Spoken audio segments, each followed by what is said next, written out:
Jamais le manque d'eau n'a laissé derrière lui de telles traces blanches. La plus grande réserve d'eau des États-Unis n'en a plus que le nom, remplie désormais qu'à seulement 36% de sa capacité. Une première depuis sa création dans les années 30. C'est assez différent. Avant, tous ces rochers étaient sous l'eau. C'est vraiment une situation triste. Espérons que ça va changer si l'eau des montagnes rocheuses continue de remplir le lac.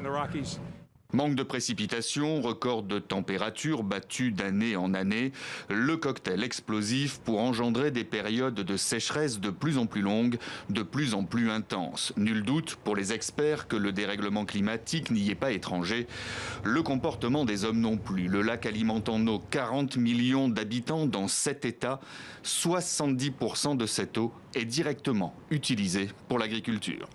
Le lac Mead nourrit tous les agriculteurs de Californie, d'Arizona, jusqu'au Mexique. C'est ce qui se passe en amont de la rivière qui affecte le niveau d'eau.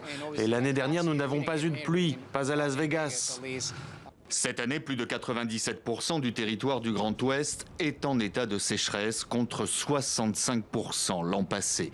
Le déclin du lac dépasse toutes les prévisions et aucune amélioration n'est envisagée avant 2023. Dès le mois prochain, le gouvernement fédéral devrait le déclarer en pénurie officielle avec pour conséquence directe une réduction importante dans la fourniture d'eau.